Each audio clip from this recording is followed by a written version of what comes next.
हल्दी एक ऐसा उत्पाद है जिसमें बहुत सारे गुण होते हैं। भारत में ज्यादातर खाने की चीजों में हल्दी का उपयोग किया जाता है। हल्दी के बिना भोजन आकर्षक नहीं लगता। हल्दी न केवल खाना पकाने के लिए जरूरी है, बल्कि हल्दी में कई औषधीय गुण भी हैं। यह शरीर में प्रतिरक्षा शक्ति को बढ़ाता है। ओडिशा के कोरापुट जिले के लक्ष्मीपुर ब्लॉक में एक पहाड़ की तलहटी में स्थित तिमझोला गांव के लोगों के लिए हल्दी अब आय का स्रोत बन गई है। इस गांव में करीब 100 परिवार हैं। अधिकांश परिवार अपनी आजीविका के लिए हल्दी की खेती पर निर्भर हैं। हल्दी की खेती इन ग्रामीणों का हाल में अपनाया गया पेशा नहीं है, बल्कि ये उनके पिता और दादा के समय से उनकी परंपरा है। वे बिना किसी रासायनिक खाद का उपयोग किए इसकी खेती करते हैं।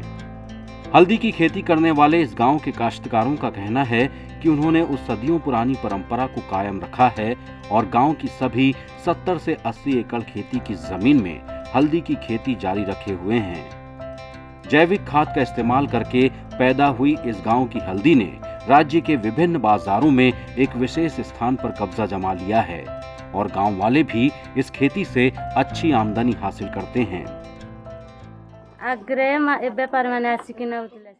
पहले व्यापारी हमसे हल्दी की खरीद करते थे। पिछले साल से वन विभाग ने सभी गांवों से हल्दी की खरीद शुरू की है।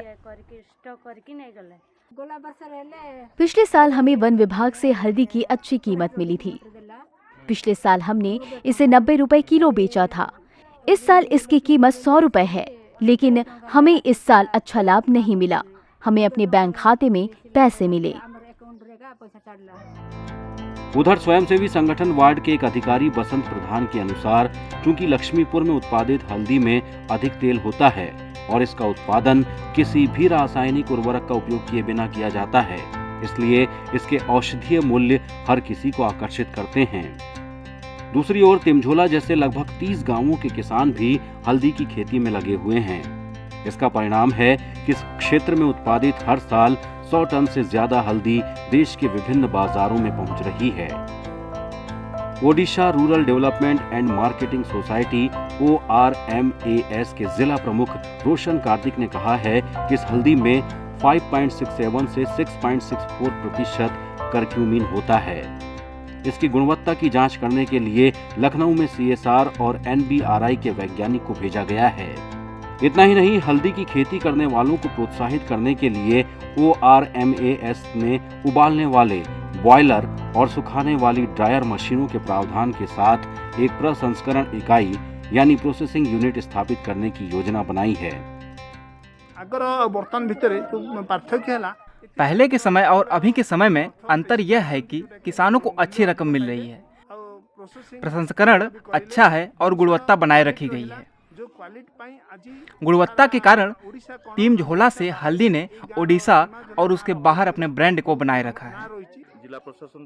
जिला प्रशासन ने एक प्रसंस्करण इकाई के विशेष रूप से बॉयलर और सुखाने की मशीन के लिए मंजूरी दे दी है।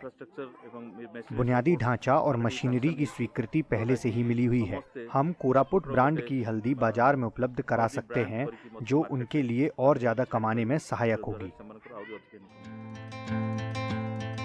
औषधीय गुणों से भरपूर हल्दी लोगों के स्वास्थ्य और किसानों के लिए आय का एक अच्छा स्रोत है।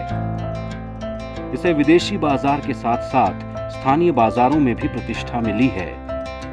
अब जरूरत है कि सरकार स्थानीय लोगों को उन्नत बीज मुहैया कराए और हल्दी की खेती के लिए प्रोत्साहन दे। Bureau report, ETV Bharat.